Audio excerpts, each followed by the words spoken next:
আসসালামু আলাইকুম। কেমন আছেন সবাই? যে যেখান থেকেই আমার ভিডিওটি দেখছেন, সবার জন্য রইলো অনেক অনেক শুভেচ্ছা ও ভালোবাসা।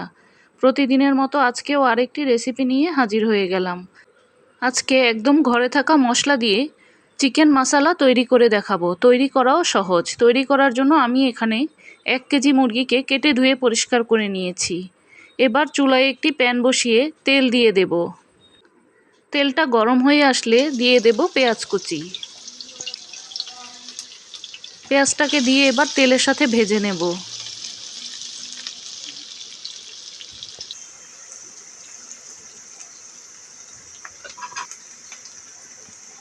দিয়ে দেব 2টি তেজপাতা, 3 টুকরা দারচিনি, 5টি এলাচ, 4টি লং।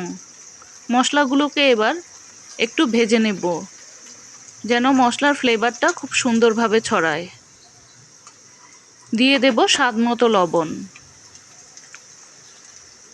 পেঁয়াজটার কালারটা যতক্ষণ বাদামি না হয় ততক্ষণ একটু ভেজে নেব। ভেজে নেওয়া হয়ে গেলে দিয়ে দেব 1 টেবিল চামচ রসুন বাটা, 1 টেবিল চামচ আদা বাটা।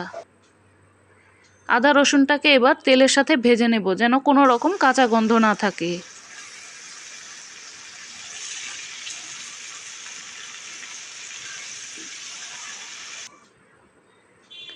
আদা রসুনটা ভেজে নেওয়া হয়ে গেলে দিয়ে দেব 1 চা চামচ ধনিয়ার গুঁড়া, 1 চা চামচ জিরার গুঁড়া, 1 চা চামচ হলুদের গুঁড়া, 1 চা চামচ লাল মরিচের গুঁড়া। দিয়ে দেব সামান্য পানি মশলাটাকে কষানোর জন্য।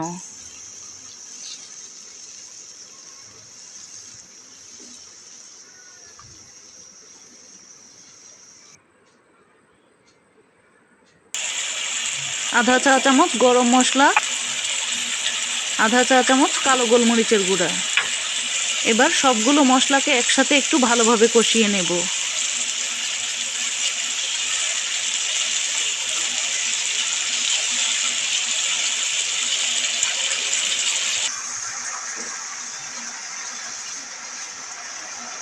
মশলার গা থেকে যখন এরকম তেল ছেড়ে আসবে তখন একটি টমেটোকে এভাবে কুচি করে দিয়ে দেব।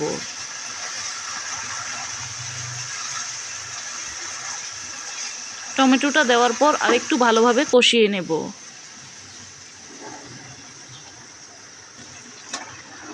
কষিয়ে নেওয়া হয়ে গেলে এখন মাংসগুলোকে দিয়ে দেব। দিয়ে মশলার সাথে ভালোভাবে কষিয়ে নেব।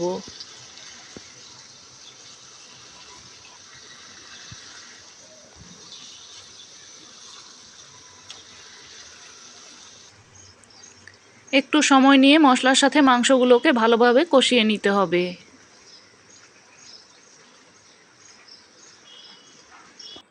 কষিয়ে নেওয়া হয়ে গেলে আমি এখানে প্রায় 1 কাপের মতো পানি দিয়েছি মাংসটা যাতে ভালোভাবে সিদ্ধ হয় এই জন্য।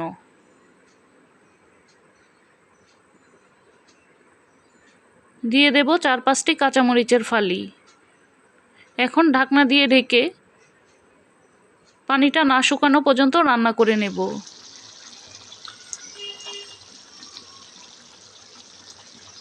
মাঝে মাঝে একটু নাড়াচাড়া দিয়ে দেব। নামানোর 4-5 মিনিট আগে দিয়ে দেব আধা চা চামচ ভাজা জিরার গুঁড়া। এতে করে ফ্লেভারটা কিন্তু খুবই ভালো আসে।